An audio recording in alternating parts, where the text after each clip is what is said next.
नमस्कार दोस्तों, मैं आदर्श स्वागत करता हूं आपका मेरे YouTube चैनल पर। तो आज हम बात करने जा रहे हैं ज्योतिष विज्ञान में बहुत ही ज़रूरी विषय के बारे में, जिसको जाने बिना मैं कह सकता हूं कि ज्योतिषी में हम किसी निष्कर्ष पर नहीं पहुंच सकते, हम ज्योतिषी के कुछ उपाय नहीं कर सकते।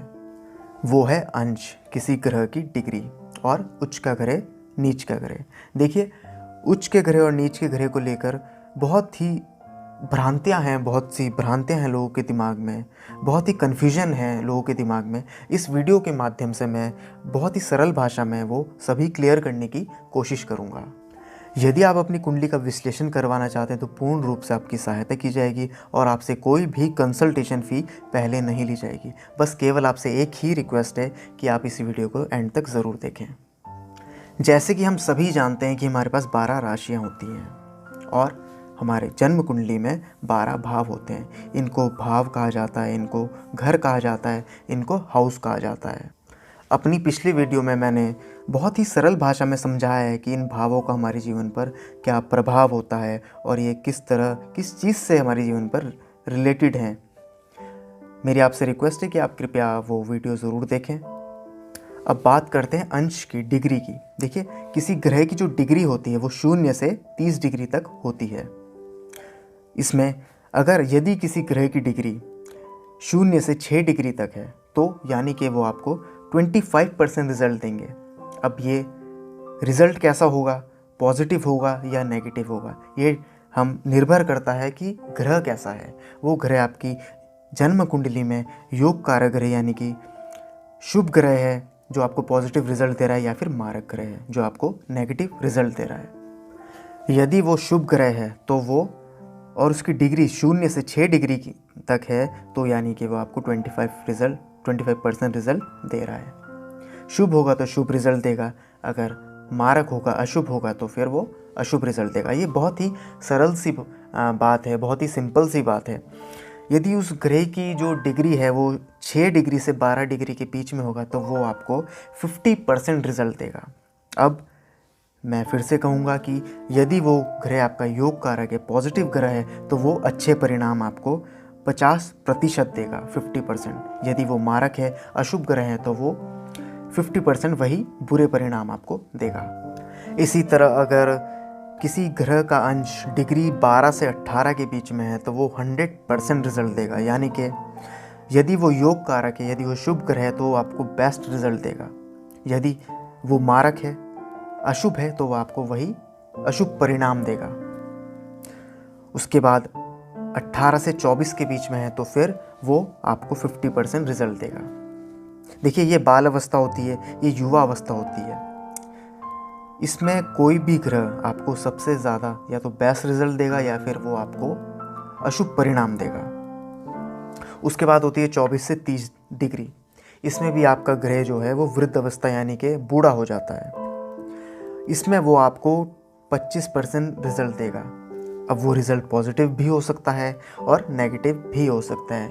ये निर्भर करेगा कि वो ग्रह आपकी जन्म कुंडली में योग कारक है या फिर मारक है। यदि कोई ग्रह आपकी जन्म कुंडली में 1 से 2 डिग्री के बीच में है या फिर 29 से 30 डिग्री के बीच में, तो ये आपको रिजल्ट नहीं देता है। ना ही अच्छे रिजल्ट देगा और ना ही बुरे परिणाम देगा।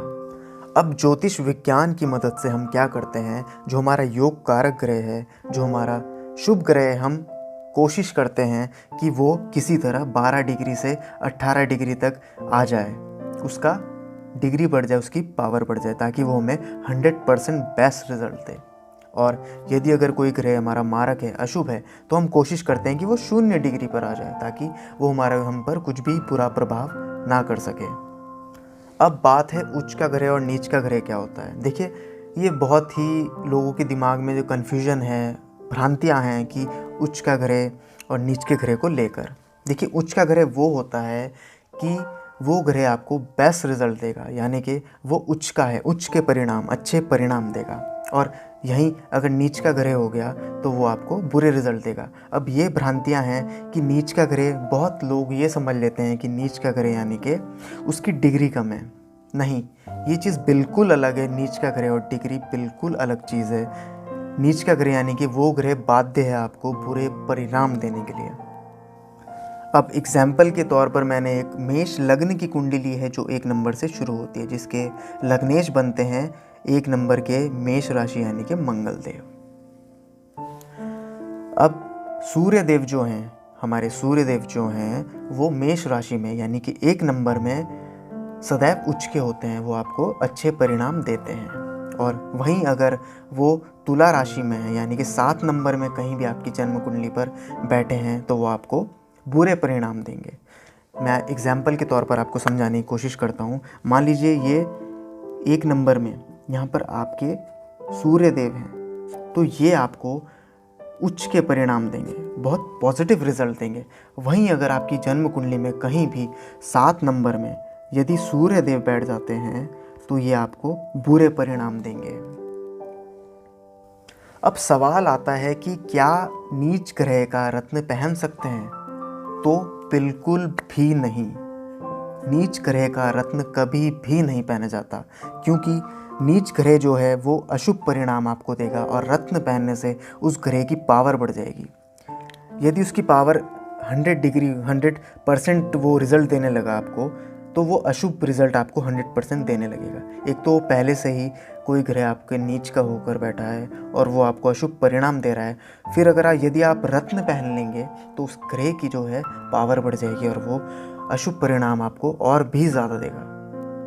देखिए, रत्न जो पहना जाता है वो सदैव योग कारक ग्रह का पहना जाता है, वो सदैव शुभ ग्रह का पहना जाता है। मारक ग्रह के लिए हम दान करते हैं या फिर पूजा।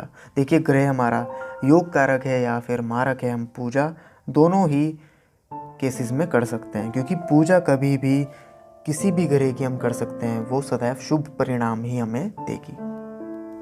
वहीं चंद्रदेव अगर आपकी जन्म कुंडली में वृषभ राशि में बैठे हैं यानी कि 2 नंबर में कहीं बैठे हैं तो वो आपको शुभ परिणाम देंगे, उच्च के हो जाएंगे, क्योंकि चंद्रदेव 2 नंबर यानी वृषभ राशि में उच्च के होते हैं। और वहीं अगर यदि वो आपकी जन्म कुंडली में कहीं भी 8 नंबर में बैठ जाएं वृश्चिक राशि में, तो वो अशुभ परिणाम आपको देंगे।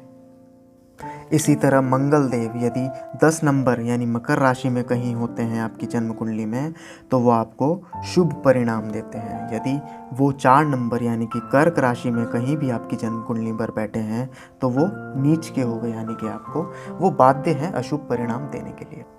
इसी तरह जो बुध देव होते हैं वो 6 नंबर राशि में सदैव उच्च के होते हैं, ये उनकी स्वयं की राशि भी है 6 नंबर। और यदि वो मीन राशि में यानी कि 12 नंबर की राशि में कहीं भी आपकी जन्म कुंडली पर बैठ जाते हैं तो वो अशुभ परिणाम आपको देने के लिए बाध्य हो जाते हैं। वहीं बृहस्पति गुरुदेव यदि कर्क राशि में 4 नंबर पर कहीं भी बैठते हैं तो वो उच्च के हो जाते हैं। वहीं अगर वो 10 नंबर पर कहीं मकर राशि में बैठ जाते हैं आपकी जन्म कुंडली में तो वो नीच के हो जाते हैं। इसी तरह शुक्र ग्रह 12 नंबर में सदैव उच्च के होते हैं मीन राशि में, और कन्या राशि में 6 नंबर में वो नीच के हो जाते हैं। शनिदेव तुला राशि 7 नंबर में उच्च के होते हैं, बहुत ही शुभ परिणाम आपको देते हैं, और मेष राशि 1 नंबर में वो नीच के हो जाते हैं। इसी तरह राहु देव जो हैं 2 और 3 नंबर यानी कि वृषभ राशि और मिथुन राशि में उच्च के हो जाते हैं, और वृश्चिक राशि धनु राशि में नीच के हो जाते हैं, आपको अशुभ परिणाम देते हैं। केतु देव 8 नंबर 9 नंबर वृश्चिक राशि और धनु राशि में उच्च के हो जाते हैं, यानी कि आपको अच्छे रिजल्ट देते हैं। वहीं अगर यदि वो 2 नंबर और 3 नंबर यानी वृषभ राशि और मिथुन राशि में हो तो वहीं आपको बुरे परिणाम देते हैं।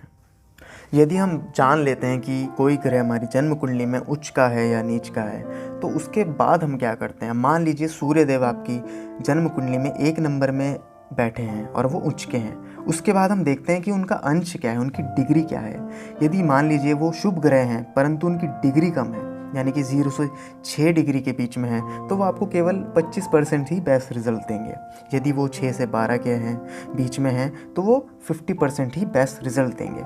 यदि वो 12 से 18 के बीच में है तो वो 100% अपने बेस्ट रिजल्ट देंगे। तो हम क्या करते हैं, हम करते हैं यदि कोई ग्रह उच्च का है, शुभ है, योग कारक ग्रह हैं, तो हम क्या करते हैं उनके अंश को हम बढ़ाकर इतनी डिग्रीज पर लाने की कोशिश करते हैं कि वो हमें 100% बेस्ट रिजल्ट दें। वहीं अगर कोई ग्रह नीच का है तो फिर हम दोबारा उसकी डिग्री देखते हैं। हम देखते हैं अगर यदि वो डिग्री 0 से 6 डिग्री के बीच में है तो वो अशुभ परिणाम जो है वो आपको 25% ही देंगे। तो ये हम क्या करते हैं कि जो यदि वो ग्रह आपका 12 से 18 के बीच में है तो यानी कि वो 100% आपको अशुभ परिणाम देंगे। तो हम क्या करते हैं, जो नीच का ग्रह होता है हम उसके अंश को गिरा देते हैं, यानी कि शून्य पर ला देते हैं ताकि वो आपको अशुभ परिणाम ना दे पाए। अब ये हम किस तरह करते हैं, हम उस ग्रह की वस्तुओं का दान करते हैं। दान करके या पूजा करके हम ग्रह की शांति करते हैं। यदि अगर योग का ग्रह है तो हम रत्न पहनकर या फिर हम पूजा करके उस ग्रह की जो है पावर को बढ़ाते हैं। और इसमें सबसे पूजा में सबसे जो प्रभावशाली जो पूजा होती है वो होती है बीज मंत्र, ग्रहों के बीज मंत्र। तो इस वीडियो के माध्यम से मैं आपको ये बात समझाना चाहता हूँ कि नीच ग्रह का मतलब ये नहीं होता है कि उसकी डिग्री कम है। देखिए, नीच ग्रह का मतलब होता है कि वो ग्रह बाध्य है आपको अशुभ परिणाम देने के लिए। इसलिए भूल कर भी नीच ग्रह का रत्न कभी भी धारण मत कीजिए। यदि आपको मेरी ये वीडियो पसंद आई तो मेरी आपसे रिक्वेस्ट है कि इस वीडियो को लाइक कीजिए, ज़्यादा से ज़्यादा शेयर कीजिए और मेरे चैनल को सब्सक्राइब कीजिए। देखिए, शेयर करने से यदि आपके माध्यम से और ज्योतिषी के माध्यम से किसी का भला हो सके तो इससे अच्छी बात और क्या हो सकती है। ये आपके लिए भी अच्छी है, क्योंकि हम किसी का अगर अच्छा करते हैं तो वो हमारे पास वापस अच्छा ही में लौट कर ज़रूर आता है। इसी के साथ मैं आज्ञा चाहता हूँ। मस्त रहिए, स्वस्थ रहिए।